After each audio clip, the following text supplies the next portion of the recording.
right. It is Thursday night. And you know what that means? Real Monsters. I'm your host, S.K. Barrett, and joining me tonight, as always, the lovely and talented Wes Hobrick. Hello, hello, hello. I'm in my van address, ready to flip some letters around. Just careful what you're flipping. Ew, right? Yes, I will be. So tonight we are revisiting a topic we did in one of the first weeks of Real Monsters. And the reason we're revisiting it is because it's a honest to God lost episode. We lost three or four of the early episodes, and Bit Ted's of a learning curve. yeah, a little bit of a learning curve. It was a platform issue, and we weren't covering our asses well enough. Uh, and by we, I mean me. It's because and I'm tech dumb, though. I am it, a total technological idiot with that thing. it's not any different than any other piece of software. But here's the thing: Ted is just too good to let go. He can't be lost. Is that infatuation? Well, I called it a channeling in a Facebook post. That's probably pretty accurate with how SK is going to be tonight, so Here, we will let's. get to it. Shall we show that graphic? Of course.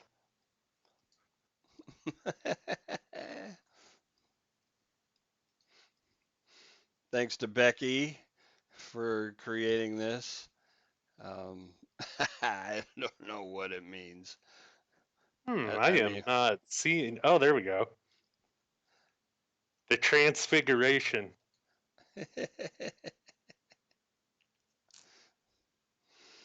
Two scary Washington guys.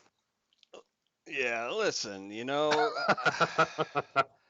one of the things, one of the reasons we did this show originally. I mean, besides that, Ted is one of the motivators behind the title of this show. Is that I have a connection to this guy, a couple of them, and so we'll get into that. Absolutely. But first, Dun dun dun. um, this week in crime history. And this week we have crime history being made. We do, as of right now. I suppose we could do that first. The Kyoto arson attack at Kyoto Animation Studios in Japan. Final count as of right now is 33 dead in the fire, 36 injured. They're not saying how many of them are injured gravely, so likely be watching for that 33 figure to be revised up. Um, Wow. we'll definitely we'll definitely be watching that. Um, but to look at the story here a bit, because it's actually connected in what we're going to be looking at next week in a few different ways. But um, the arsonist was apparently not an employee of Kyoto Animation. Okay. Um, the guy just walked in to this building with, they said, around 72 people in it and poured an unknown accelerant all over while yelling, "Die!" and then flicked a lighter and all hell broke loose. But So, how. I'm a little puzzled, I admit, to how so many people would have died in this fire. I mean, he apparently blockaded the front door somehow, okay. and a lot of them took off towards the roof, which was Oh, ultimately a no, bad, futile bad, bad. Do not way go to up in a escape. fire. Do not go up in a fire. Because guess where fire goes? Yeah, Up. exactly. But apparently they found about 20 of them on like the third floor of the building, and Oh, then like 11 at another, and then they found one in a stairwell, all dead. But the police also collected a number of what they were just saying was sharp knives around. Hmm. And they didn't know if this belonged to the arsonist, though. Okay. Let's see, early reports were saying that a witness saw the arsonist being approached by the police. Real bad burns down his arms and his legs, and he was rambling. The verbiage they used was angrily complaining, but this speaks to motive. I literally just got this email as we were going on the air. They think they have a solid motive. Let me get back to that paragraph here. This is from the Hollywood Reporter.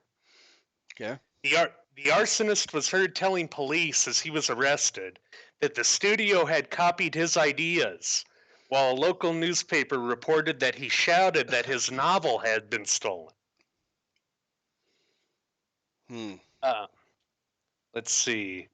According to local news reports, the arsonist, who used large quantities of gasoline, so they know that now too, to set fire to the 3-story concrete building, appears to believe the studio stolen his ideas.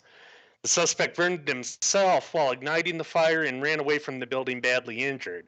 He rang the doorbell of an elderly woman's house nearby, only to collapse in the street before she could answer. On seeing the badly burned and shoeless suspect, she hosed him down with water. When police arrived soon afterward, they confirmed the man's identity from his driver's license. They're still not releasing the name, and asked him why he had done what he did. They copied my ideas, he was overheard by bystanders telling the police in an agitated manner. The suspect was also heard shouting, "They stole my novel, that's why I lit the fire," according to the Kyoto Shimbun newspaper's Friday morning edition. Hmm. A bit of background, Kyoto Animation has run a competition for novels and manga, Okay. known as the Kyoto Animation Awards since 2009, via which writers had the chance for their stories to be turned into anime series and films. However, there's no evidence yet that the man submitted an entry or is even a writer. Preliminary investigations by the police have uncovered no links between the suspect, who has yet to be named, in the animation studio. He is reported to be in serious condition with burns in the hospital, and they have been unable to question him thoroughly. So be looking for more on that. But Wow. to put those figures into a bit of perspective, the last, really the only major terror attack that Japan had in its history Yeah. was in 1995, where the death cult Aum Shinrikyo released sarin gas on the Tokyo subway. Oh yeah, I remember that. It only well, that sounds bad, but it only killed 12 right then and there, and then one died later on from the complications. And they were all So in the you're same car, right? Yep. Yeah. So you're looking at damn near triple Yeah. the body count of the worst terrorist attack in Japan's history, which I think you could arguably call this terror too, with what it accomplished. Um, Though, Well, another with what it accomplished, but what's the intent? I mean, obviously the ricin attack was intended to be terror, right? true, what you were saying there with intent, that had a question that I was researching at work earlier today. Yeah. And if this guy was pissed, why didn't he go in and shoot the place up? Right. Was the question I was looking at. I didn't realize that Japan is this heavily regulated over both firearms, swords, and knives. Oh, really? They are very, very sternly regulated where damn near nobody can own them. Huh. So, yeah, that was just something that, yeah, but Well, the he's already surpassed the number of victims from our subject uh, tonight. he has, Not by which much, but by a couple. which we'll be getting to that in just a minute. But the Wait, last terror attack just, that was actually in Japan yeah. was this year, January 1, where a guy ran one person over and injured 9. And get this, it was to protest the execution of the Shinrikyo leader Oh, really? and 12 followers. Yep, So it was connected. it was. We Well, should that talk terror about those. attack We should was. talk about that, right? Well, yeah. I mean, we'll be getting into that next week when we look at Shinrikyo. On our second episode of Death Cults. Yes, second one. Well, and it's going to be approaching our third one too. Yes. Early August with Manson. So, Yep. but yeah, he had a couple of historical items too. Not a whole lot, but Okay. a couple things of interest. This day in crime history, July 12th, 1963, Myra Hindley and Ian Brady kidnap, rape, and kill Pauline Reed, age 16, their first victim, first in the Moors murder series. Oh, the 5 victims over Moors. 2 years. Yep, in Yeah. Manchester. Right. The one of the other serial killer couples in England in the Yeah. 70s. Oh, yeah, that's when Fred and Rose West, right? Yeah, same kind of. I don't think they quite overlapped, but very close. Oh, really? Yeah. Interesting. But yeah, July 13th, 1966, Richard Speck robs, rapes, and kills 8 student nurses in Chicago. The other student who recognized the bodies could only recognize one. There was that Whoa. much blood. Jeez. One survivor of it too. And the sight of the bodies, this really got me, made a hardened Chicago crime beat reporter vomit twice. Wow. Yeah, that says a lot. I mean, Chicago has been the murder capital for, since Capone. They've dealt with that kind of crime, but let's see. July 16th, 1994. Moses Sithole. I had never heard of this guy. South Africa's worst serial killer. Kills his first. Maria Monene Monama, 18. This guy, 38 plus women, raped, strangled over a year and 5 months. Wow. Yeah, and on top of it, he would often call the victims' families and What? taunt them. Yeah, Oh, that's mean. I mean, yeah, geez. That's just piling on. it's horrible. Man, and let's see, July 17th, 1934. Tony Mancini charged with the second Brighton trunk murder. Have you ever heard of this? Yes. I thought it was so interesting. I was reading about that. Yes. Yes. The body parts shipped on the rail lines in England. Yep. They thought the two different murders were related because it was both dismembered women put into a trunk and shipped. Yeah. But it turns out they weren't related. How can they not be related? You mean not family related, but the crimes are not related? That's just too The bizarre. crimes were unrelated. It was two different killers That's just too working bizarre. independently. Yeah. It is so weird. I don't know if that was a popular method back then. For a couple of guys. Yeah. Yeah, You yeah. know, They would literally stuff a body into a trunk, put it on the rail line, pay for shipping across the country, and then never pick it up. wow. It just Man, I sit was there. just thinking of our 1930s serial killers. Peter Curtin comes to mind. But wow. Yeah, I'm going to have to read more into that than what I did. Dang. Yeah, That it's is pretty wild. it is amazing. That is all I have history-wise. Yes, Kelly Evans in the chat. We'll talk Oh, about goddamn Lizzie Borden one of these days. All right, all right, all right, all right. And you can be on to help us out. absolutely. Yeah, Japan's not a gun culture, but apparently they're not much of a knife and sword culture anymore either, if the law is to be believed, Yeah. which I found kind of bizarre, but dang. All right. All right. So this is Good old Ted. Ted. Let me tell you something. Um, Tell this us. this man single-handedly altered the mindsets and the behaviors of at least three regions of the country. It is true. I think he has got to be the most geographically wide serial killer in American history. Quite possibly, but the thing that I want to point out about it is that um, behaviors changed because of Ted. Attitudes changed because of Ted. Hmm. Wow. Um, I was you know, just thinking with that geography question there, he yeah, was arguably even wider than the Midwestern Axeman, Velisca.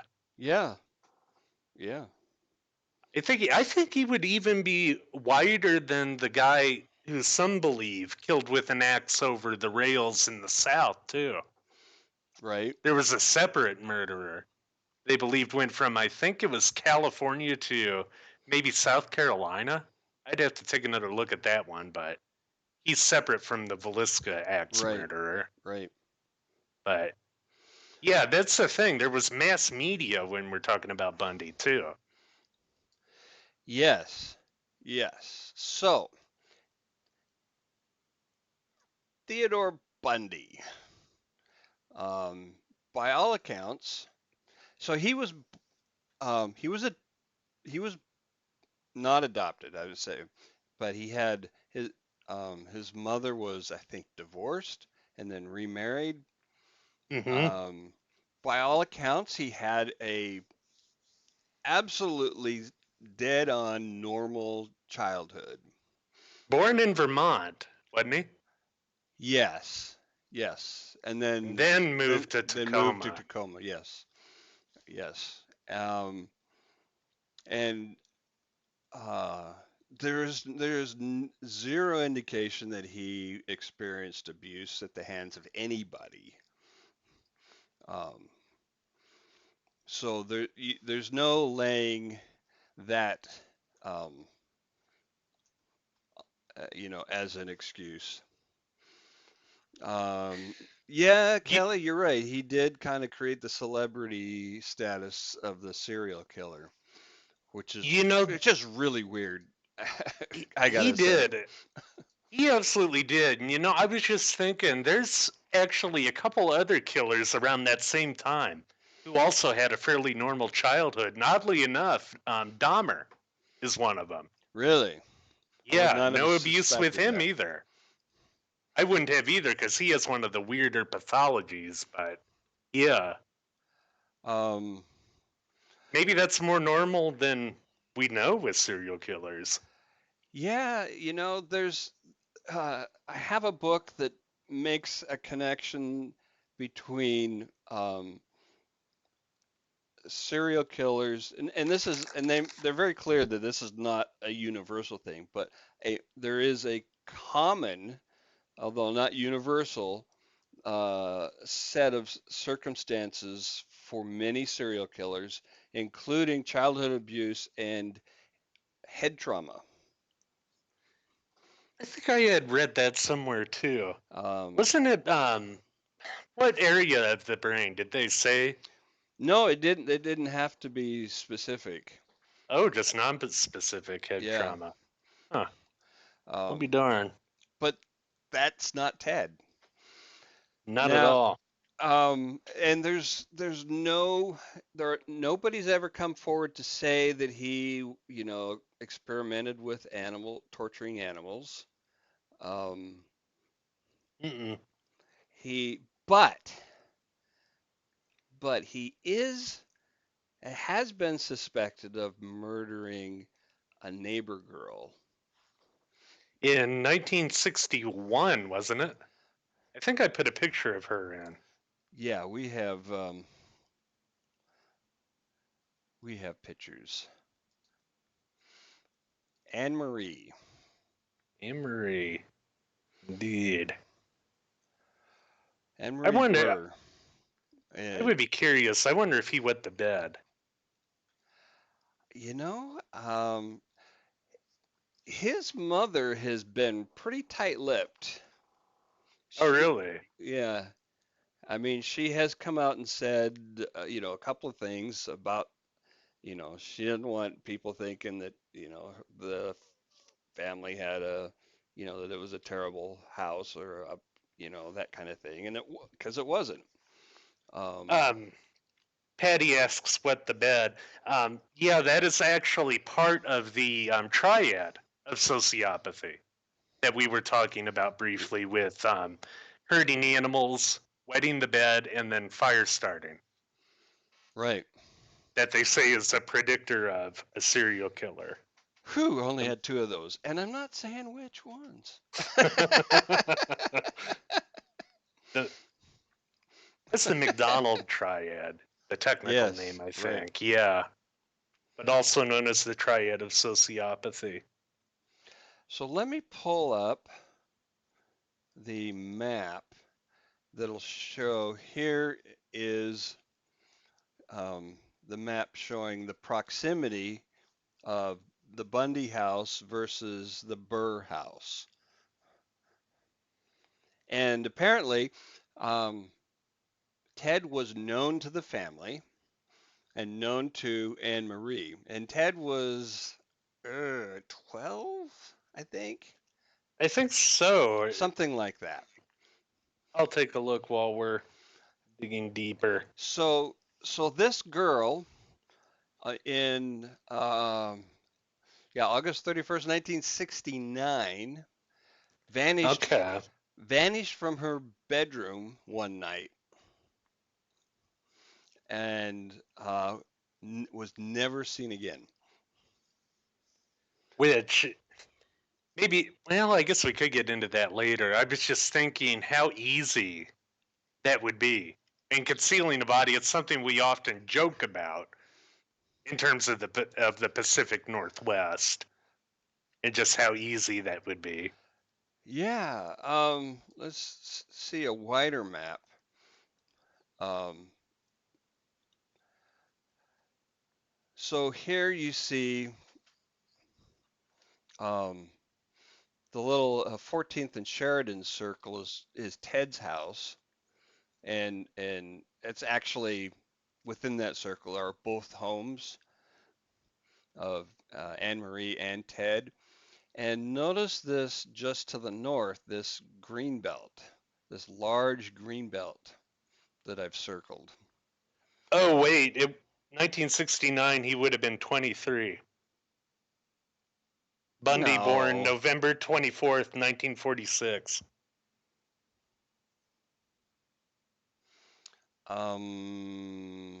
Wow, do I have that wrong? I must, well, I think I was I must have that date wrong. I was thinking it was 1961. Yeah, Let me do a little yeah, bit of yeah, yeah, digging. yeah. I think I got it wrong. I think I typed it in wrong. It That was would on have my made him list. 15. Ah, man. Anne Marie. Yeah, 1961. 14. So he would have been Yep. 14. All right. Um, he could have yeah, so there was no disturbance in the house. There were none of the windows or doors were jimmied open. There was no forced entry, nothing broken, nothing disturbed. The girl never cried out. She didn't fight back or anything. She just vanished from her bedroom. The parents, just down the hall didn't never heard anything. Um, there were, I think, a couple of footprints in a flower bed outside the girl's window, and that was the only clue the police ever had. Yep. That Um, shows one hell of an early aptitude if it was him. yeah, never proven. He never admitted to it. The I guess the only reason that he's a suspect is because he was 5 blocks away. Yeah. and he knew him. I was just thinking with that, in terms of aptitude with crime, that's Yeah. something that we could also get into later, because when when he goes on his cross country killing, as it were, it's kind of a distilled form of criminal versatility, where you have to literally be good at damn near everything to get as far as he did. You Hmm. have to be good at all these different types of crime: Yeah. escape, robbery, breaking and entering, and murder on top of it. But And deceit. I mean, in the oh sense of yeah, like conning people. yes, oh Right. exactly, and that's the thing that you do see, especially with the highly intelligent serial killers, which to me Bundy's kind of the top of that pyramid. He's pretty With well up ones there. we Yeah. know, Yeah. yeah, that's something that's very common with them. Is they're very criminally versatile. Right. They can do a lot of crimes without getting caught. Well, yeah, because they're, um, sociopaths, like Bundy. One of the other things that Bundy exemplifies is the way that a sociopath has to learn to mimic normal social behaviors. Mm-hmm. Oh, Um, definitely. Like we've and talked about before, with some of them even practicing and mimicking in a mirror to get it right. absolutely. In my house, it was not unusual to have members of the family practicing in front of the mirror, practicing performances in front of the mirror, but it was for the stage, not for how do Yeah, you interact with friends. yeah, yeah. Well, there you go. It's same skills, different translation, Yeah. basically. By the way, we have a number of uh, very creepy Bundy quotes, and I'm going to start with one here. Oh, I have one too. When you get through with yours, there. I'm going to bring this one up because it relates. I didn't know what made people want to be friends. I didn't know what made people attractive to one another. I didn't know what underlay social interactions. Wow. And you don't get much more bold-faced sociopathy than that. Right. Dang. He didn't get it, but he could see it. He could see the outward manifestations and the outward behaviors, and he could try to mimic those. Wow. Dang. The one that I had was from the Crime Classification Manual, a standard system for investigating and classifying violent crimes by the eminent profilers John E. Douglas, Annie Burgess, Alan G. Burgess, and Robert Ressler. On page 54, Yeah? preceding the morning of his date of execution, the notorious serial killer Ted Bundy told FBI Special Agent Bill Hagmaier, "If you want to catch the big fish, you must be willing to go under and into the deep water to catch them." Bundy proceeded to tell Hagmaier that he would take him under with him. Hmm. And that was before they got into that whole, interviewing, Right. right when he was literally at death's door on death row. But There was one more I wanted to. What did I call that one? Oh, yeah. Here. This one is kind of the essence of this show. Society wants to believe it can identify evil people or bad or harmful people, but it's not practical. There are no stereotypes. yep, it is the essence of this show. All right. Zero stereotypes. So maybe, maybe Mr. Bundy killed Anne Marie, We're not going to likely know in this lifetime. Nope. That case is going to stay cold, most likely. What we do know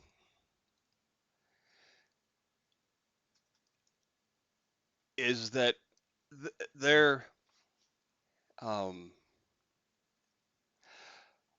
he killed four women. He killed two women he claimed to have killed in 1969, two women in Atlantic City. Those women were never identified. He claims to have killed a woman in Seattle around 1972. He confessed to that. Unknown woman. Interesting. He also, another woman in Tumwater, Washington, he confessed to killing, and also in 1972. Um, but things really get going in 1974. In January, um, a young woman named Karen Sparks um, goes missing. Oh no, she didn't go missing. Oh right, Karen Sparks. She got beat up, She did. She was the one and who she survived survived. it. She survived with permanent injuries, Neurological, wasn't it? Neurological physical injuries? and mental uh, Okay. disabilities, permanent. Yes. Um, Before we get too much further there, we yeah. were talking about attempts. And the profilers in that same classification manual have a bit to say about that because there's actually a lot of confusion in the law enforcement community about what should be reported in terms of attempted homicides. Hmm. So they say on page 77, reporting of attempted homicides is important for two reasons.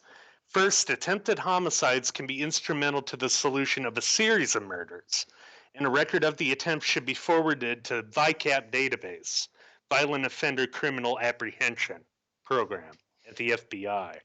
Interesting. Um, let's see.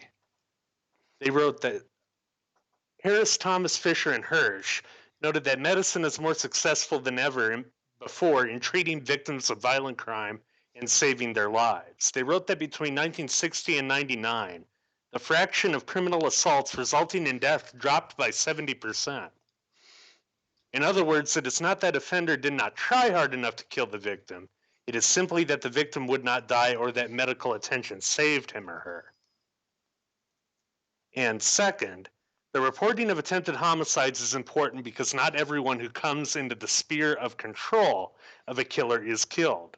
Right. Survivors can provide police with invaluable information, of course, that cuts their violent career short. For police, the difficulty comes in associating the correct attempted murder out of a set of many possible attempts with the correct series of homicides.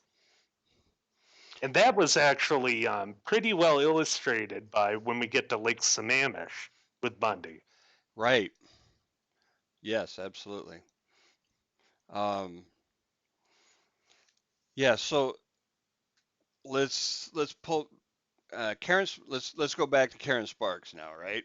So Yep. she was 18 years old in January of 1974. She was attacked by Bundy and um, severely beaten, but she survived.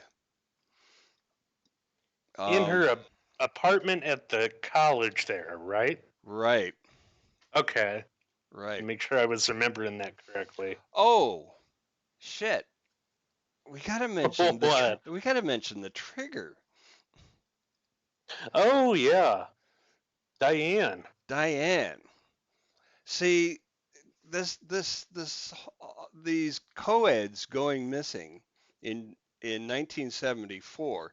By the way, he was very busy in 1974. Let me count. 1, 2, 3, 4, 5, 6, 7, 8, 9, 10, 11, 12, 13, 14, 15. 15 women in 1974.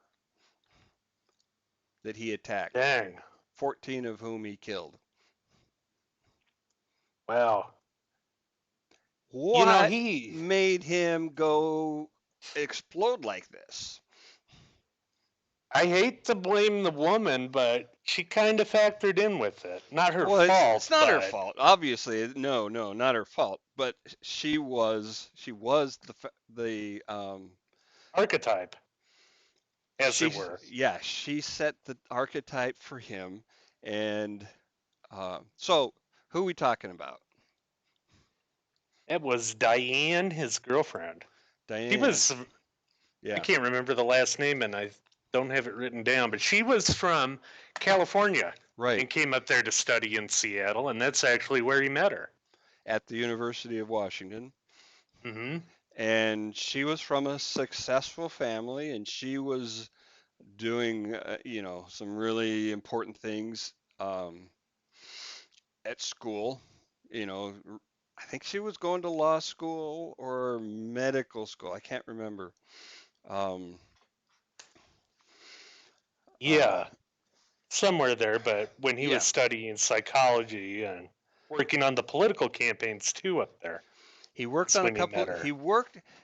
He worked on uh, political campaigns for I think Governor Dan Evans, and he served on a committee. Get this, he served on a committee that was to study and make um, legislative recommendations for uh, victims of sexual assault. And He did. from this, he learned about all the problems that interagency communications had, all of the breakdowns, all the problems that jurisdictions had sharing information.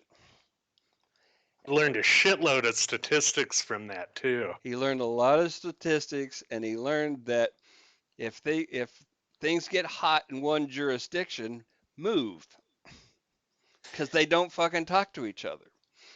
This is a huge part of the reason that the FBI later came up with VICAP, by the way, that I mentioned, the Violent Offender Criminal Apprehension Program,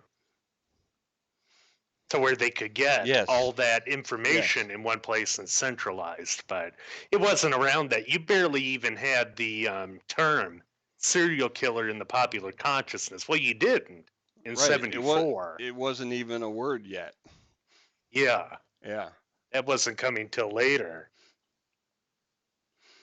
yeah. So So so Bundy he made friends. He was interested in becoming a social climber. He liked he liked he really was in love, as much as a sociopath can be, with Diane. All right, damn it, I'm gonna have to look up her full name. well, and you know what else is interesting about Diane with these later killings?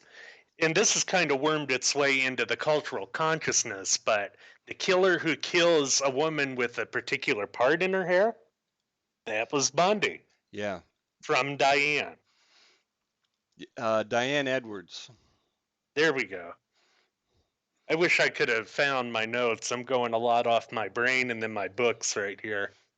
So, Paul in the comments says that it sounds like Bundy was an extremely intelligent man. He was actually very intelligent. He was accepted into 2 law schools. Um, he fooled a lot of very smart people along the way, um, in the sense of fooling them about his nature. Um, uh, he was absolutely. He was very smart. He was not good at sticking with school. His hobby got in the way. Well, there was that, and then with the law schools, when he decided to do that, his LSAT score wasn't all that great. And that's not necessarily knocking his intelligence. Yeah, there's so many intelligent people out there who are just shitty test takers for one reason or another. But Right. That was actually the reason that he settled on the Puget Sound Law School, was because his LSAT wasn't where he wanted it to be. So, but Yeah. yeah, he's still, a super intelligent guy. And let's see, Infrafan, yes, he did have a kid, and we'll be getting to that a little bit later. So, all right. So in 1974, right in January, uh, co-eds start disappearing right the fuck off of the campus at the University of Washington. Uh, you know, uh, the classic example actually is Linda and Healy, um, Um, who, yeah, mhm. Oh, I was just going to ask before we get too much further into that, yeah. if we could get an idea of how big that campus is. Just a rough Ooh, idea. let me Doesn't have to be exact, but let me see. Let me see. being as I've never been to Seattle and I'm not familiar with the area like you are, obviously, I just thought that might be good to know. Let me see if it shows up. Yeah, I don't have the map, but I can. And Let me. Paul, you were saying about a made-for-TV movie. There was one called The Deliberate Stranger out in 1986. I'll post a link in the chat for you. Here you go, Paul.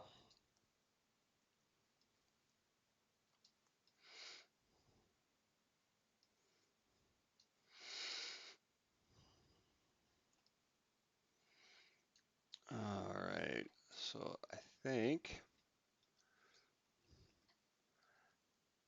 And yes, Puget Sound Law School is where he ended up going.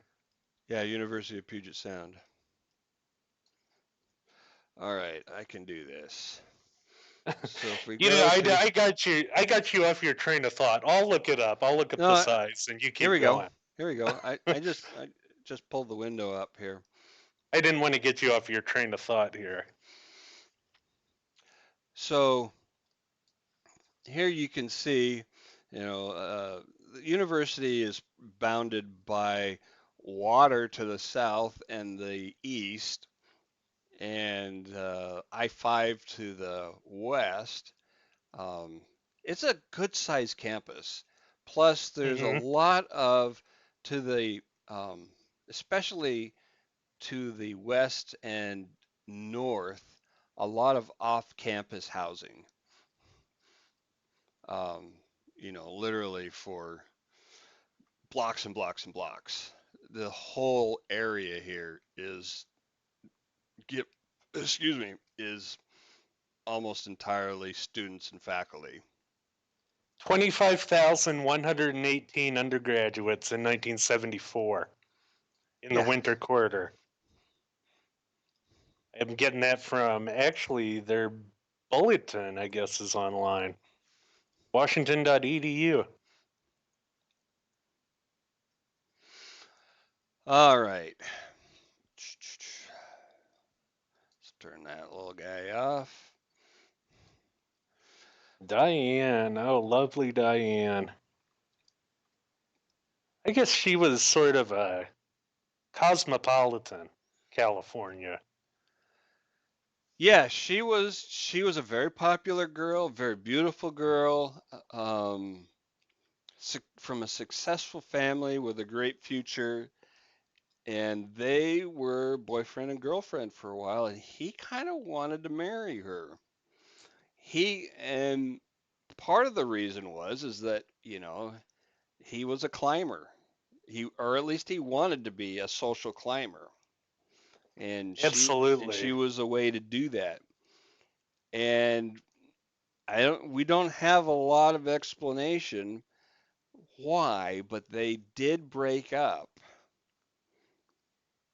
They did, and that was kind of accompanied by a bit of a downward spiral for him, too, Right.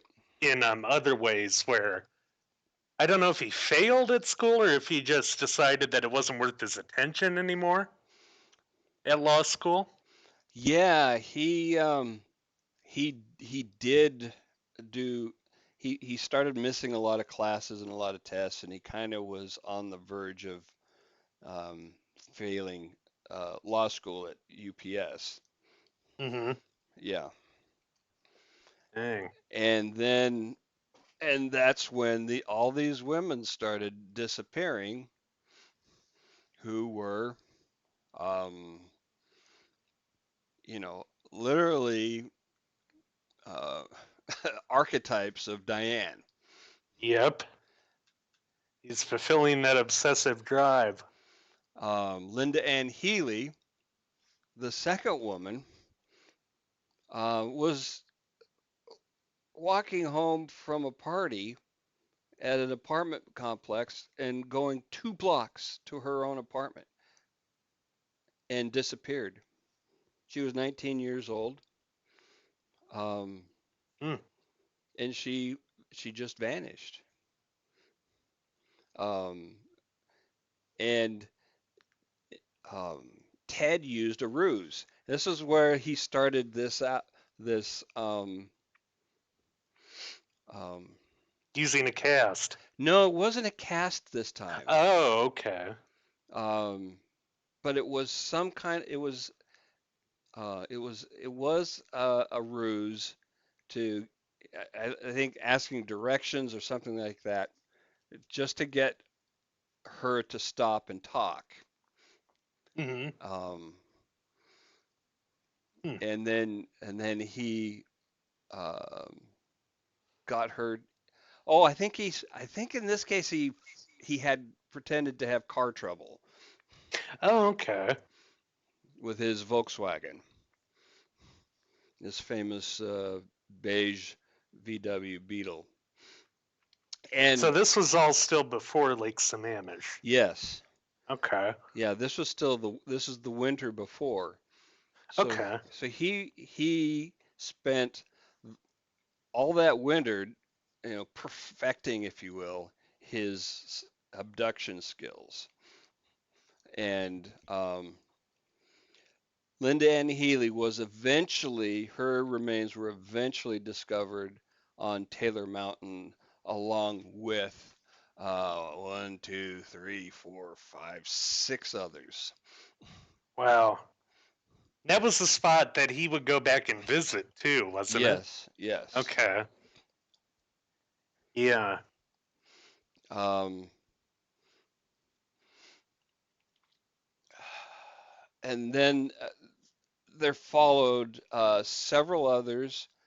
He did go down to Evergreen State College one time, and abducted and murdered a, a girl there, Donna Gale Manson, and then went.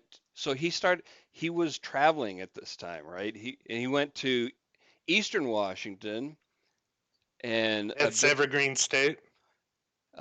Evergreen State is down by Olympia. Okay. He went to Washington State campus over in Eastern Washington, abducted and murdered um,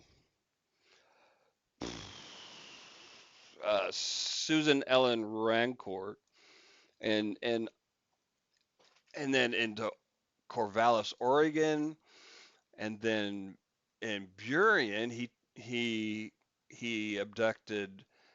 Burien, by the way, is was my stomping grounds growing up. Hmm. Brenda Carroll Wow. Ball, and he abducted her outside of a bar.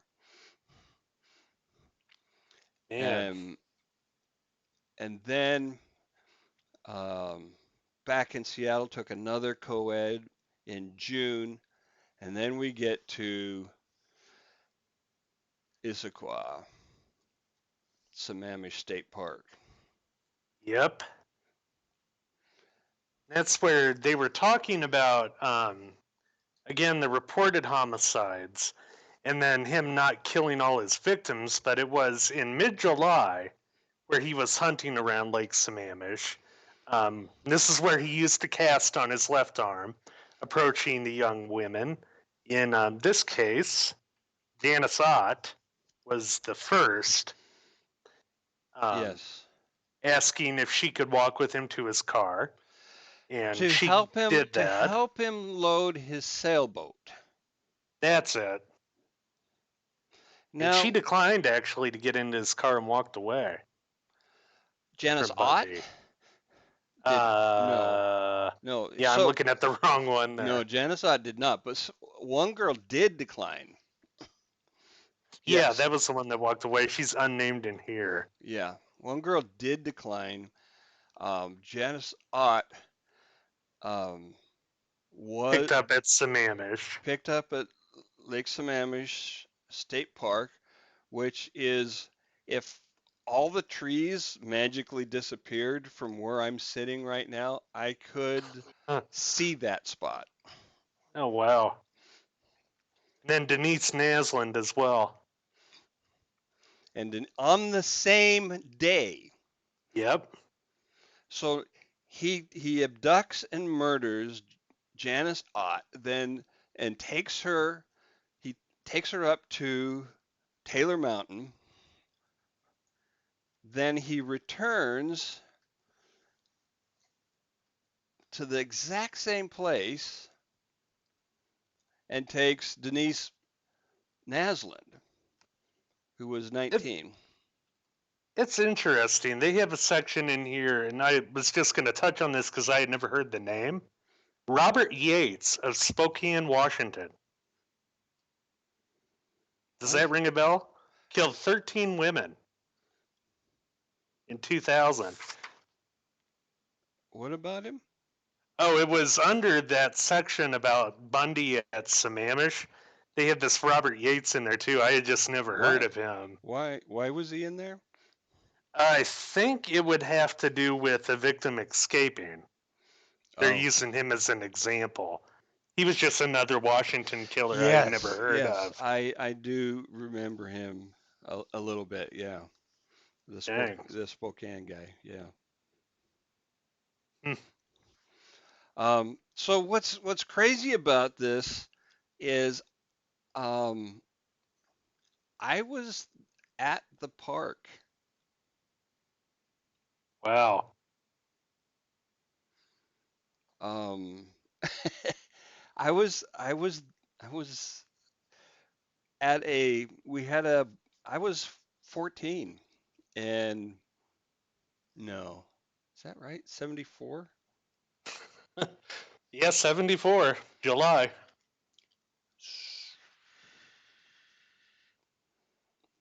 Yeah, I was like 15. I was 15. Um, and we had a Boy Scout camp out there, and we camped overnight. And I had a yellow rubber raft that I was paddling around the lake. So I wasn't actually in the where people were laying out on the beach and stuff at the park, Mm-hmm. but I was there.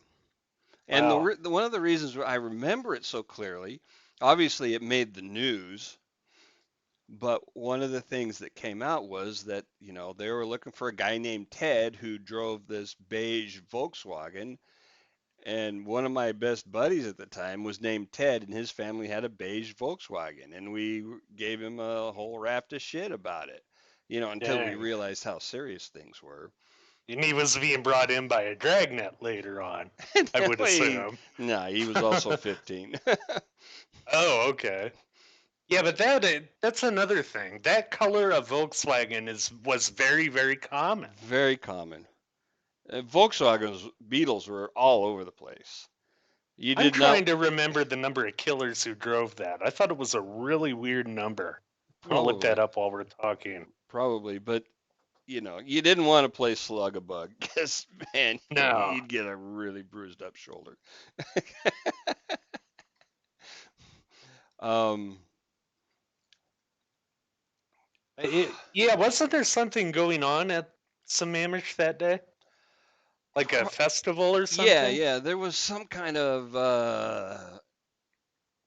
what was it? I can't remember what it was. What a music thing? I think it was. I think it Oh, was. okay. Oh yeah, yeah, yeah. It was the local radio station, KJR Radio, had a little event, party going on at the park. And so it was very busy and very crowded, and a lot of kids there. Um, Hmm. and so, a guy. One of the things that um, allowed Bundy to do what he did is because, he's a good-looking guy. Oh, absolutely. Uh, uh, That uh, that and that unquestionably aided his movement among people. Eh, absolutely, and it aided him in gaining the temporary confidence of these young ladies. Oh, absolutely. To where, unlike, say, Ridgway, you wouldn't have to hunt among prostitutes and the destitute and Right. Yeah, those that wouldn't be missed. Ridgway had kind of had to. He didn't have Yep. the option of, you know, trying to pick up teenage girls. Oh, exactly.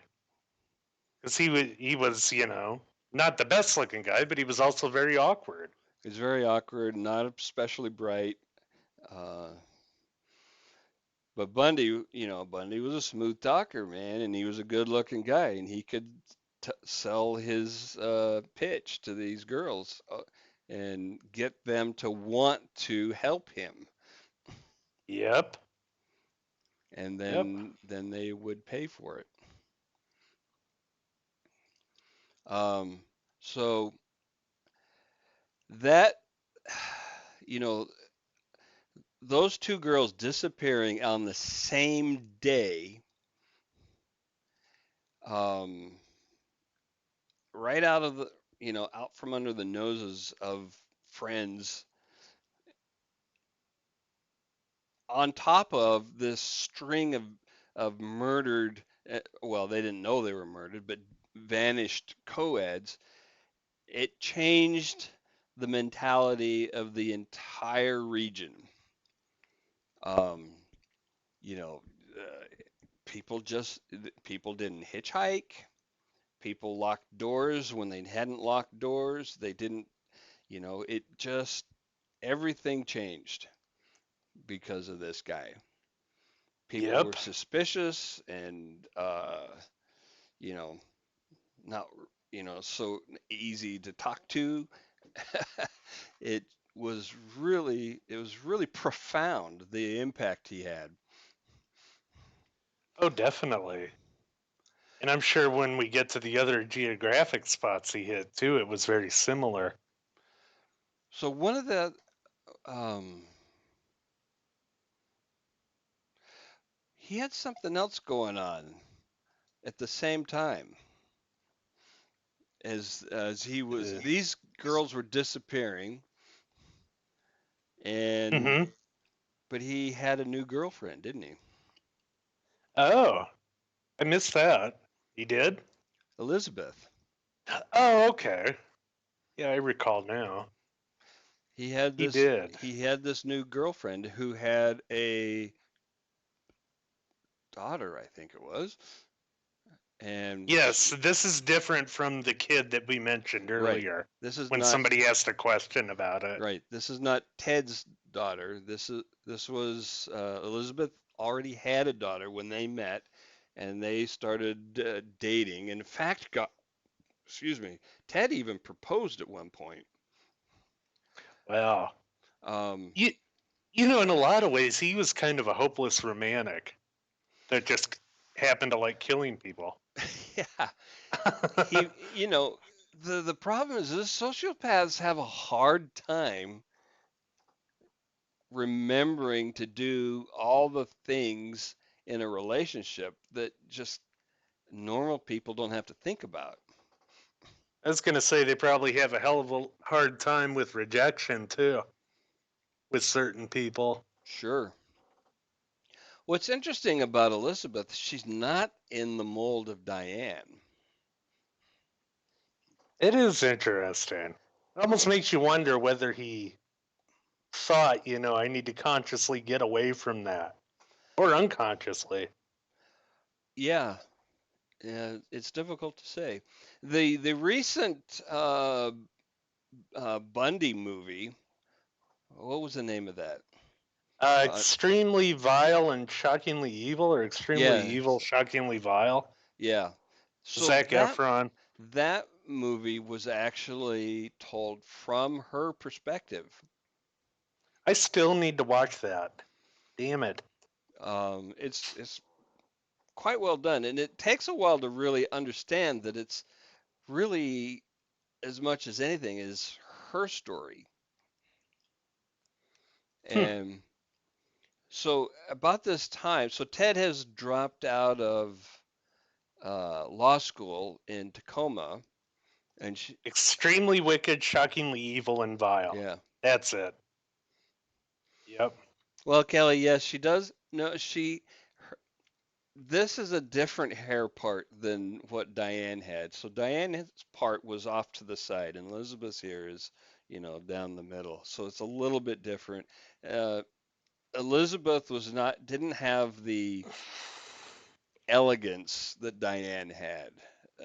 Elizabeth was a much more simple type of a person. She was working, I think, for the University of Washington Yeah. at the time. Um, I mean, she was quite a bright woman and capable. Uh, Real salt of the earth mountain folk. yeah, that more like Yeah. more like that No. than uh, Refined California socialite. yeah, not a socialite. Yeah. So there's a lot of very significant differences between Elizabeth and Diane, which probably saved her life, honest to God. Oh yeah, definitely. You Um, don't want that tendency to murder the hair part coming back. yeah. If he did manage to suppress it, even temporarily. And by all accounts, Ted was treated her daughter pretty well. There was never any indication that anything untoward ever happened. Not even anger or anything like that. Yeah, I don't think he would be the type. Bundy, for the killers we've looked at, Bundy is very controlled, in my opinion. But Yeah. there is one very shocking um, diversion from that we'll get to when we get to Florida. Actually, Oh yeah. Yes. Yes. That is oh, Kelly says an error occurred. I'm not seeing. Okay, I guess we're good. It's that darn Canadian internet. It's the conversion rate. Probably. It's Yeah, what it's is the it for every American megabyte? That's like what, 1,000? What have you? Canadian. Or no, I'm thinking of peso in terms of internet. Sorry, Kelly.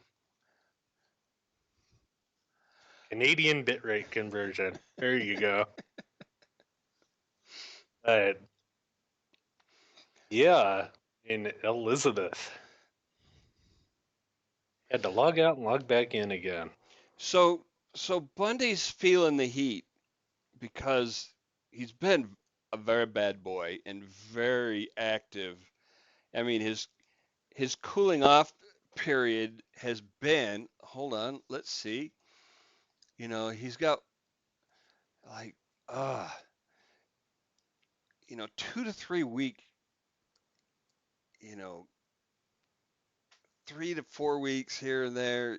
He doesn't go more than a month. He hasn't gone more than a month in 1974 without killing somebody. Yeah? Um, and then he goes and kills two women on the same goddamn day. And the news and the police and the TV, the radio is just going nuts over these murders. Pure pandemonium in the Pacific Northwest. And he is feeling and because of the way he operated at the state park, They know his name is Ted. They have a sketch. They know what his car looks like.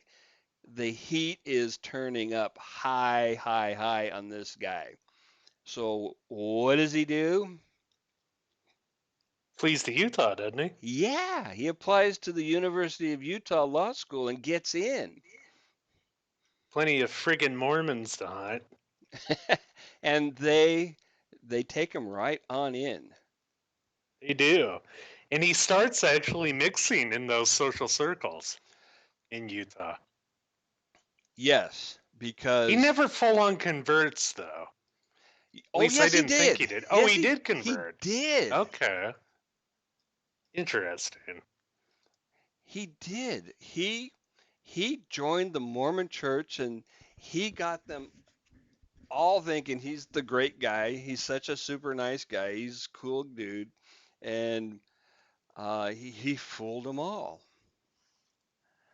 Um, Just like up there in Washington, man, with the political campaigns, the suicide hotline he worked on, and yep. everything.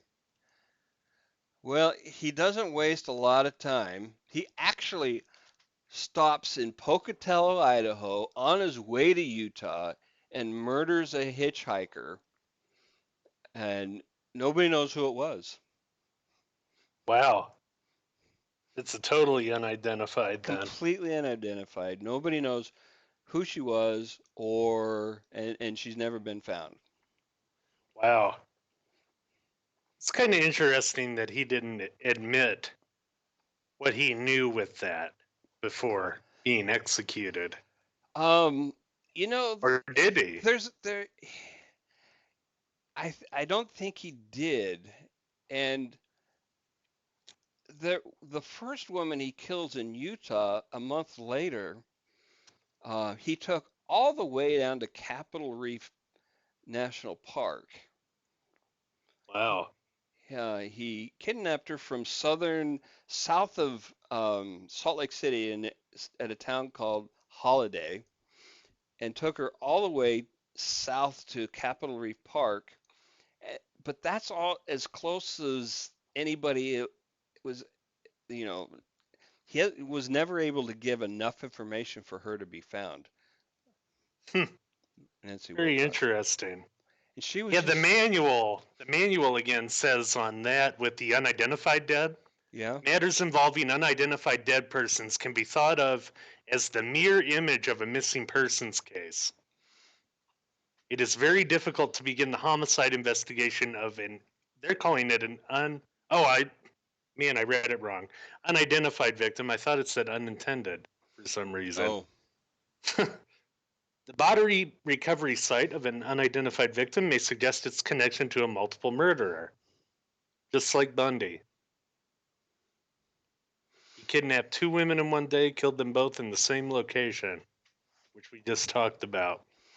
Kelly asks, did he have a pattern to his killings, a tell, something he did that was only his? Do you mean an MO or a signature, Kelly?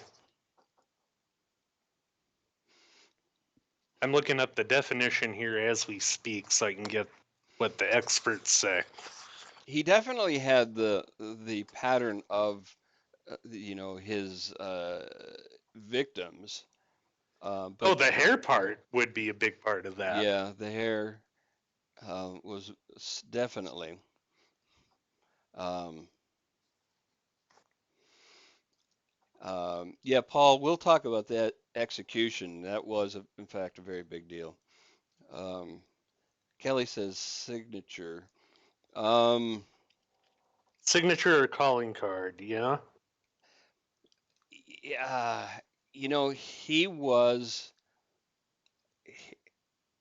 he strangled. I don't know that it was anything. I don't know that there was anything especially unique, except for the fact that he really liked to. He did not have a long cooling off period. Um, Now, the way that they define signature here in the manual again, it's an individualized set of indicators that can point specifically to an offender's personality. In the case of multiple crimes committed by the same or serial offender, there's often repeated personation. I think the closest thing there with the signature would be the Diane archetype again. Yeah. He also was quite violent in his killings. Um, as in, he didn't just strangle them. He often um, beat them to death. Like in Florida, he used a log, for example. Hmm. Which was interesting with that. It is actually one of the only times with a killer this smart that you see them degenerate from an organized type into a disorganized type. Yeah, Was Florida, yeah. but I could talk a bit more about that when we get to it. In in Utah, let's see, uh, we have Nancy Wilcox in October, Melissa Ann Smith in October. By the way, um, these first three women that he murdered in Utah, teenagers, 4, 5 women, they're all 18 to 16 years old, 16 to 17 and 18 years old. So guess what? He killed children. I wonder if the reason for that was maybe he wasn't feeling as comfortable there yet. So he Um, goes for a victim that's going to be easier to control. I don't know. yeah, it's possible. It's possible that, um, he was not, by the way, he was not hunting on campus at this time. He was going to surrounding communities, um, typically Fact that, south of Salt Lake City. mm-hmm, yep. Yeah, they're easy targets, definitely. But then there's also another thing I find fascinating about that is the ego thrill with it. Because you know what? A teenager is going to be more readily missed in this sort of area that we're talking about. This isn't going to be Very much. runaways. This is going to be No, a more affluent area where absolutely. it's going to be noticed if they're gone. Well, and in fact, one of his victims was the daughter of a local police chief. Oh, yeah. Yep. And if you don't think that got things cooking, um, Mm-hmm. but then there was the case of Carol DeRange, who was he approached at a mall on November 8th, 1974, and said, "Hey, um, we think somebody broke into your car." He pretended to be a policeman and said, "We think somebody broke into your car. Can you come out and check it out?" And Mm-hmm. she was immediately suspicious.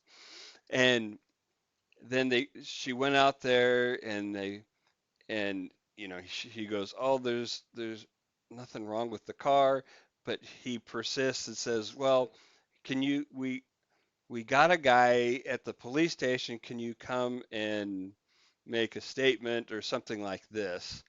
And and she's very much hesitant to do that. And he goes, "You can ride with me." And then he's tries to get her into his fucking Volkswagen as a police car, and she's Oh. like, "What?" But even still, she's suspicious as hell, and his story just really isn't adding up in her mind. And yet she still fucking gets in the car, and they start driving off. And one of the things that he would do, we know because of her, is he would handcuff the women in the passenger seat. And he started to handcuff her, and guess what she did? She fought back. Yep. To the point where he had to pull over and stop the car, and she fought like a motherfucker, and she got out of the car, and he got out of the car, and they started wrestling outside of the car, and another car approached and spooked him, and she got away and got in this other car and got away. And she was just 18 at the time. And Kelly asks which victim this was. It's Carol Duranch. Carol Duranch from I. Murray, Utah. How do you spell her last name? I don't think I'm typing it right. Daronch. Thank you. I should have said Carol.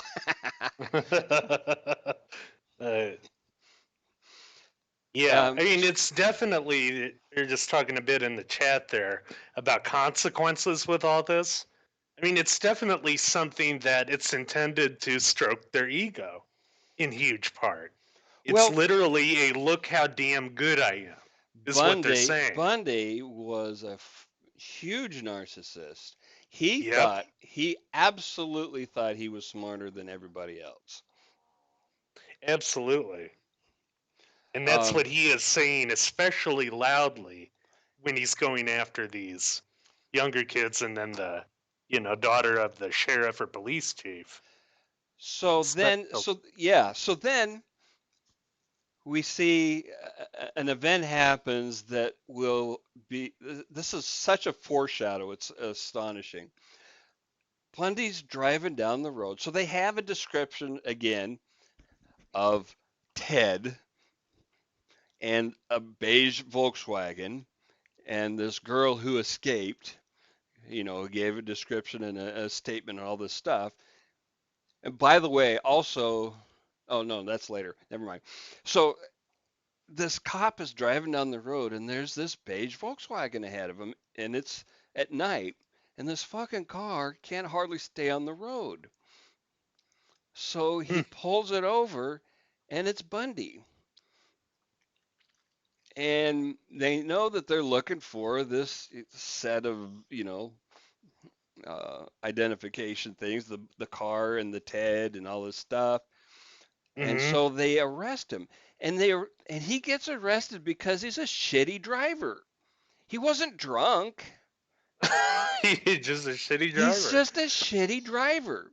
He's Damn, shitty Ted. enough of a driver to get pulled over just going down a straight goddamn road. Wow. Man, they all make mistakes, but it really sucks when it has to be that one, I would think, if I were them. You'd Man. think if you had something like Ted has to hide, you would, I don't know, take a little care to not get pulled over for stupid shit like not being able to drive. Oh, yeah. Oh, absolutely. And you would think he would be smart enough not to be one of those people that, they're driving drunk on the road when they're going 10 miles under the speed limit for no reason. Yeah. Paying extra careful attention. And you don't have to be that anal about it. Just drive decent. Yeah. Drive to not be noticed. Right. Right. So Ted goes on trial for the attempted kidnapping of Carol. And he gets convicted. She's this chick, pardon my terminology, but I mean she's 18 years old. She's a young woman, and she, bold as brass, sat up there and told the story straight up and got his ass tossed in jail. Good for her. Oh yeah. 3 cheers and applause on that. And that's when police started going, there's this other Ted guy being looked for over in Seattle. And so this is where the connections start to be made between Utah and Washington. Drunk history, Ted Bundy. Hey! Hey, I'll have you know we're not drinking. Damn it. I'm not anyway. But I wish I had that excuse. By the way, and I totally forgot, he also killed 3 women in Colorado. Yes. While he was living in Utah. Now, And how did he end up in the Colorado prison over the Utah one? Was it just the he was charges? extradited. Okay, it was just that the charges were greater in Colorado then. Yeah, he was in prison at Point of the Mountain in Utah,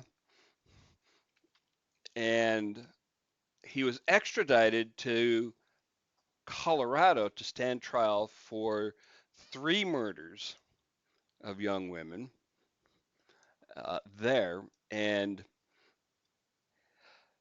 this is where Ted and I cross paths again. I'm They only not, merge identities later. Jesus Christ. Just letting you all know. I wish I was kidding.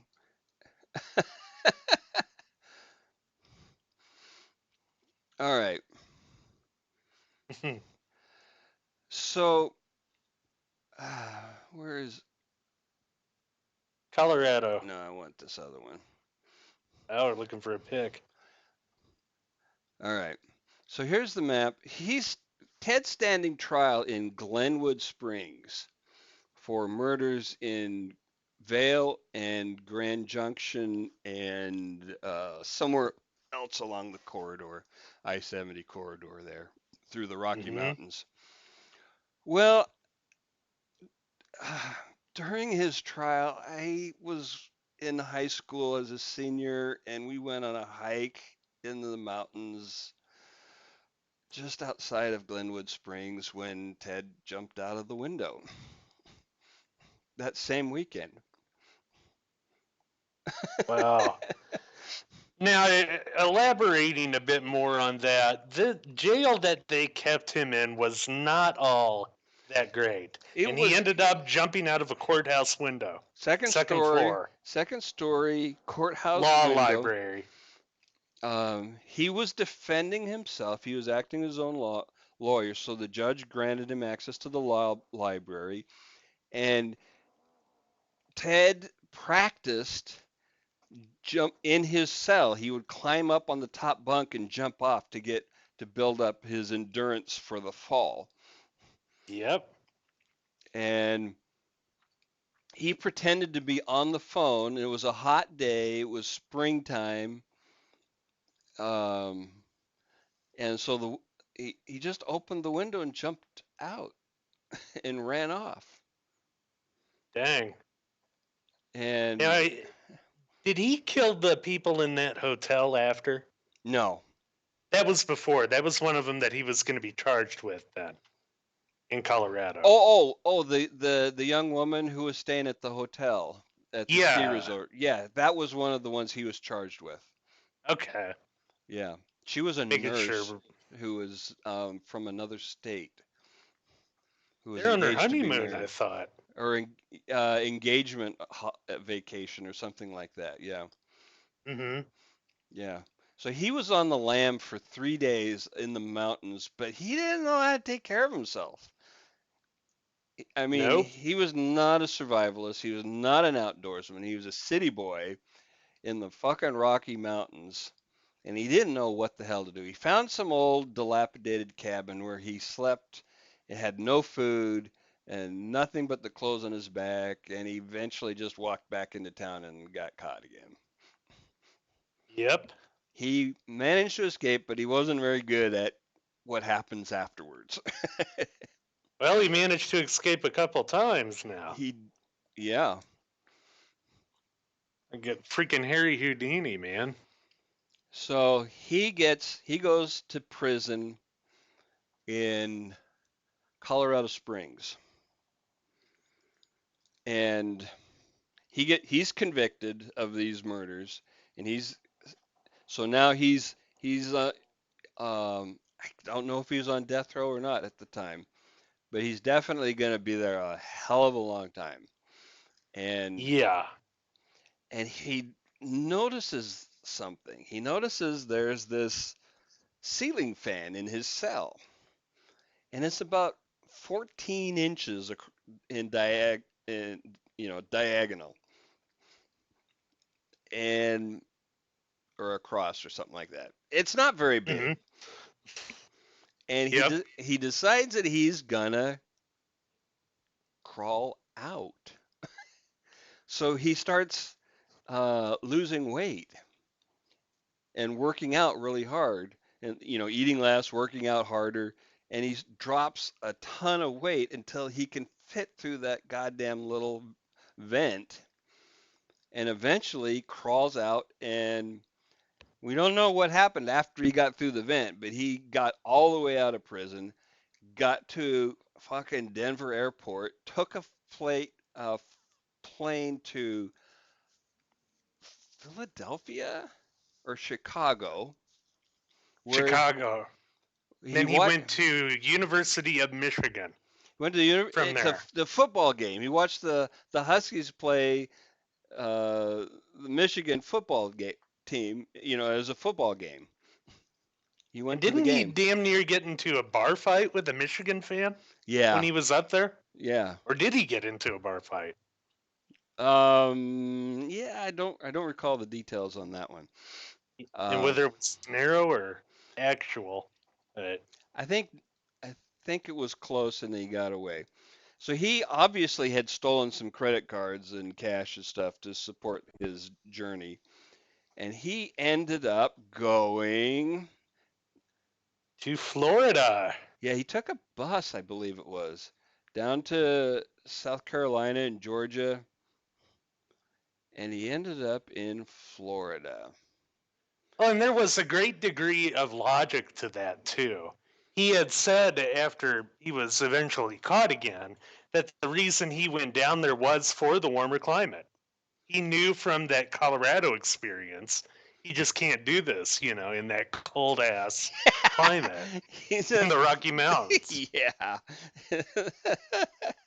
Yep. He's not a tough boy. No. He's not an outdoor guy.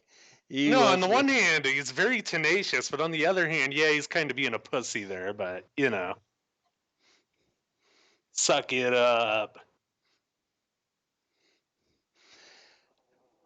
Yeah. So, but he doesn't waste a lot of time once he gets to Florida, and this is where things get really nasty. Yep. This is where he. You tell it, man. The manual has a great paragraph on that. External stressors may alter the behavior of an offender. Precipitating factors that cause a buildup of tension may lead to an explosive, impetuous assault by a person who would normally approach the crime with planning and control. Ted Bundy is an example of this degeneration of an organized killer into a disorganized one due to external stressors.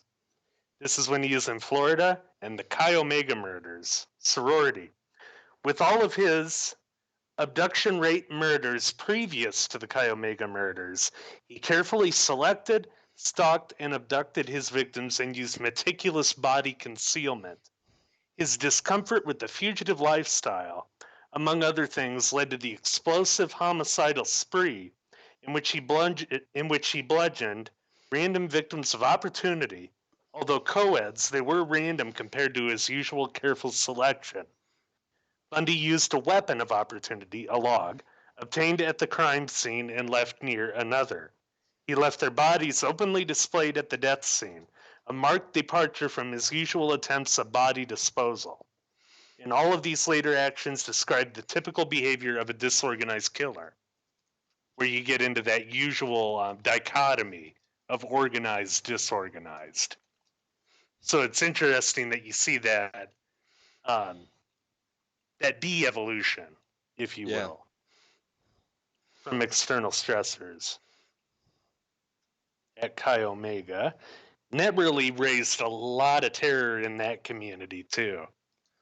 Another college, of course, Florida State,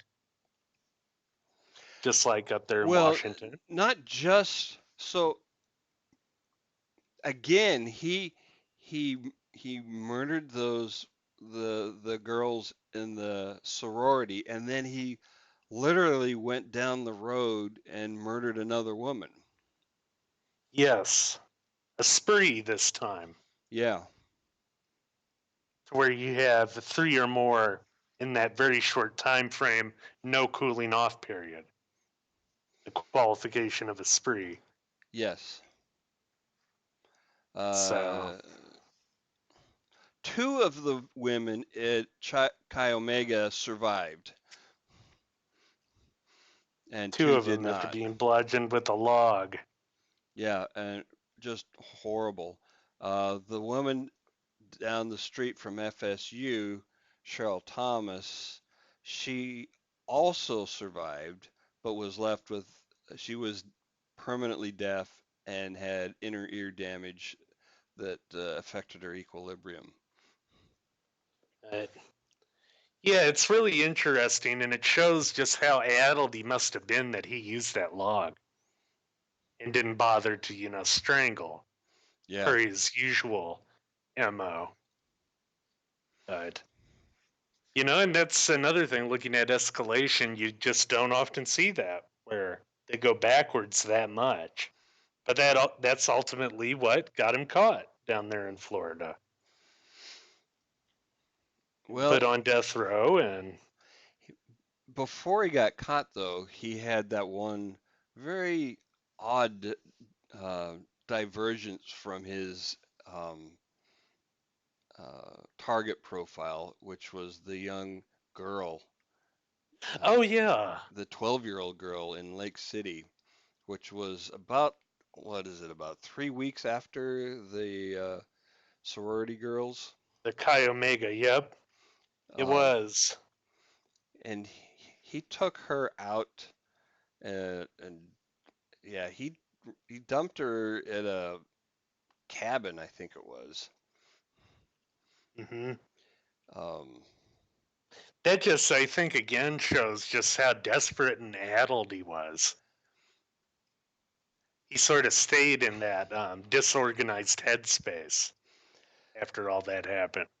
yeah, the difference between Florida and Utah and Washington is the cops had a pretty fucking good idea who they were looking for. They Yeah. they knew they were after Bundy. Oh, Uh, exactly. I mean, they did know, but at the same time, they didn't know that he was the killer of the Chi Omega girls. So there was some fear created from that. yeah, But yeah. and again, guess how he gets caught? Damn driving, He man. can't drive for shit. In fact, his driving was so bad, the chief of police of the town where he was picked up, commented on what a crappy driver he was, and that's why he got caught. One of his patrolmen pulled him over for being a shitty driver, and guess what? It's Ted Bundy. Should have invested in some driving school there, God. asshole. That's so stupid. He had to have been just, palm to the forehead with that. Yeah, if you're so smart, why can't you stay between the fucking lines? Yeah, essentially. So now he's definitely in a death penalty state. And you know what's one of the things that was used to convict Bundy was a very new forensic tool that has since been discarded, interestingly enough, and that was bite impressions. That And it rightfully should have been discarded, but go yeah, on. yeah. Um, but they gave it a shot, and it was not the only evidence they had by any means, but No, it was significant. Um, no. And the reason that it should have been discarded for people who don't know, and this was developed a bit later, I think, is the Fry standard for evidence, FRY, developed through case law and through opinion, where a test like bite impressions or DNA has to meet that generally accepted rule of scientific validity. mhm. And the problem when you get into it with bite marks is that it's not science at all. You're literally comparing two pictures. That's art. Yeah. So, And skin's just too malleable yeah, to be reproducible. absolutely. It's Um, still just the nature of that. Good thing they're not using it anymore, but yeah, it's still a while before DNA was developed.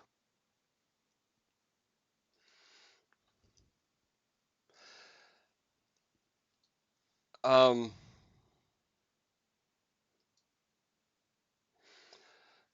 yeah. So Ted again. Well, he was assigned a lawyer by the courts, and just, but he was also allowed to act as his own lawyer, and he just made a, Yeah. he just fucked it up. Kelly, dramatic pause. Yeah. Um, Dun dun dun. he was a grandstander. He loved being in the spotlight. He loved it.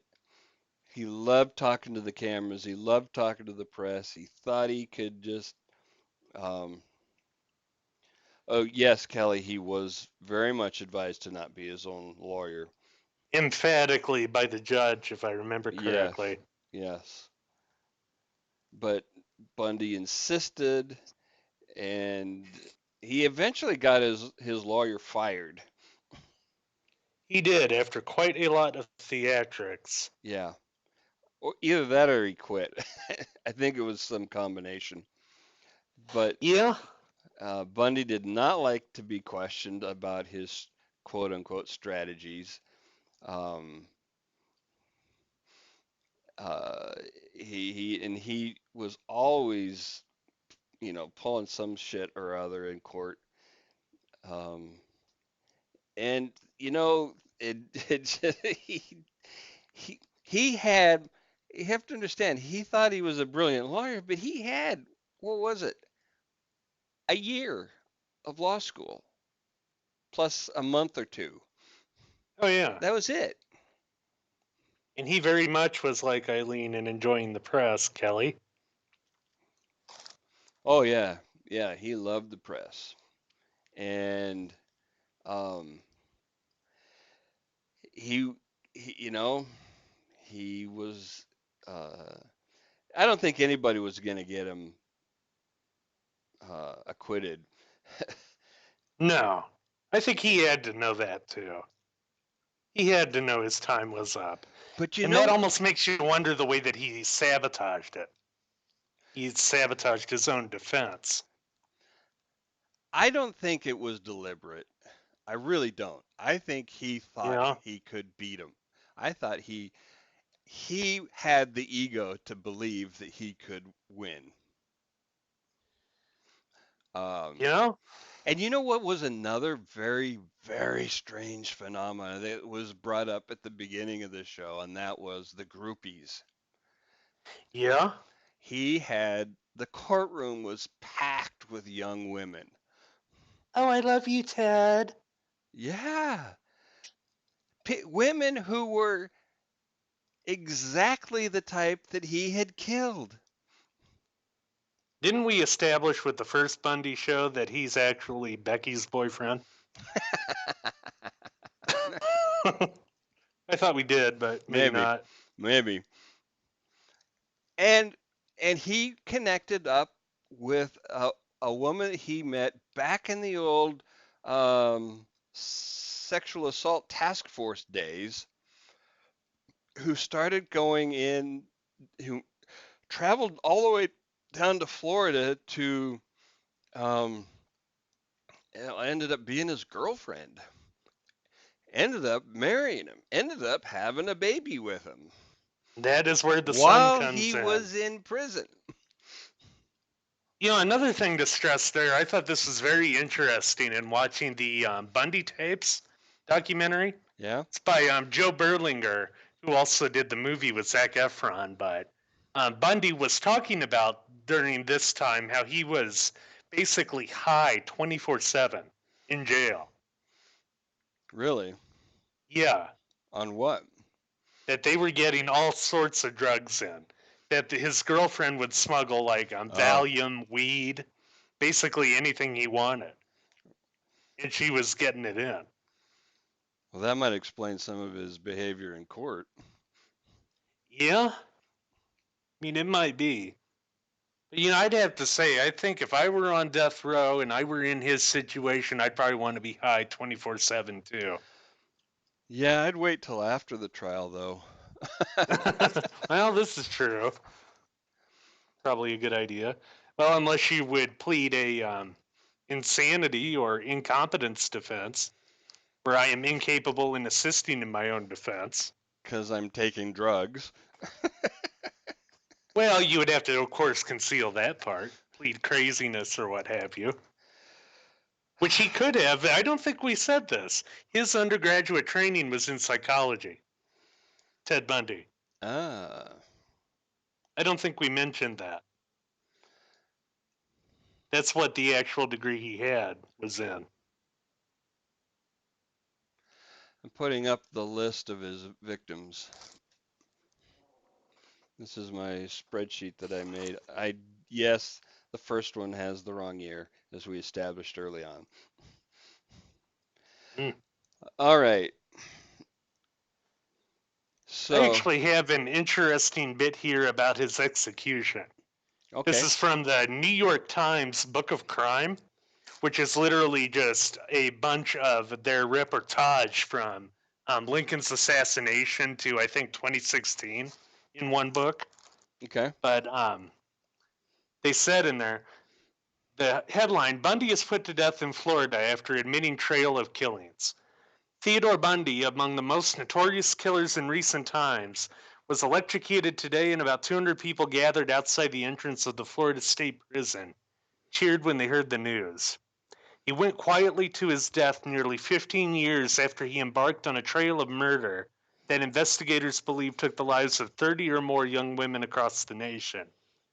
Give my love to my family and friends, the former law student told his lawyer, and as a minister, as guards strapped him into the wooden chair in an execution chamber separated from 24 official witnesses by a large glass window. He was pronounced dead at 7:16 a.m. after 2,000 volts of electricity surged through his body for 1 minute, prison officials said. Outside the prison gates, the crowd cheered and whooped when a signal came from the floodlit cell block 400 yards away where the execution took place, and Mr. Bundy was dead. A few opponents of capital punishment were lost in the crowd that had come in the pre-dawn chill of northern Florida's piney woods to applaud the death of a man whose, quote, boy next door good looks and intelligence concealed the impulses that led him to hunt down women and murder them. This is a big deal, said Carrie Harper, 26, of nearby Gainesville. Some of us have waited 11 years for this moment. 1989 when he was executed. Yeah, it was a big deal, and it was quite the carnival outside of the prison. Yep. T-shirts being sold, and fireworks going off, and music being played. Um, Yep. People were glad to see this guy gone. A lot of people were glad to see him off the face of the earth. Yeah. I have to say, I definitely agree with them, although I oppose the death penalty. I generally do as well. This one they got right. Yeah. Oh, absolutely. There's no question they got this one right. And oddly, in a lot of ways, the electric chair can be viewed as more humane than lethal injection. But Yeah, that's a topic for another day. yeah. Um, what's interesting is Bundy tried to get his execution delayed by claiming to have murdered additional women. that nobody had connected him to yet. It's And kind that of the Henry Lee Lucas tactic right, with that. right. And So confusion. well, tease them, say that you've got additional information, you can show where some bodies are, you can, connect up unsolved cases, um, anything to keep things going and stay alive. But the Yep. the Florida courts didn't give a shit. They kind of figured Nope. we got enough and you're out of here. Yeah, I think he kind of overplayed that. Yeah. Definitely. Yep. But then again, like I said, they went through this with Henry Lee Lucas too, and out of school, also in Florida. Yep. Yep. And that's another thing with these killers. That seemed to be a favorite tactic from Zodiac on to go in multiple jurisdictions Yeah. to sow confusion and to admit Well, to maybe some things you didn't do. Lucas and Toole did. They Oh were yeah, really good at that. consummate liars. Those two. Yeah, they're the archetype of that. Well, this guy changed a lot of things in the world through his, um, you know, wow. It's just hard to believe that he could just, pretty much just out of nowhere, just start murdering women. And Yeah, it's almost like something just cracked. yeah, A switch was flipped, and then boom, right into it. yeah, very strange. It's really not typical. It's That's actually another reason that I am against capital punishment with these types. You keep them alive, you can study them. right. Assuming they are, willing. I Yeah, I think his Kelly. I think his confirmed count is uh 30. 30. According to the Times bit that I just read, it was 30. Well, yeah, yeah, something like that. It's right around there. Um, there are, yeah, there's what, two, four, five um, that were just on his say so. However, Oh, and no bodies found with them. yeah, I mean, no other connection besides his say so. Mm. Empress Wu still wins. Well, yeah, she was an empress. She had access to murdering a lot more people. Yeah, we're not talking about somebody who had access to a And then political system to systematically kill. Apples and oranges, Kelly. Empress Wu is still impressive, yes. All right, I think that's gonna wrap it up for Ted Bundy Redux. We beat the hell out of Bundy, and just a little secret here, people. He didn't actually die on Old Sparky. He took What? over he took over the identity of S.K. Barrett. You have been talking to the killer the whole time.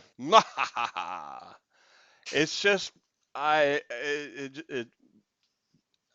have no explanation other why Ted and I crossed paths not once but twice, and why I have crossed paths with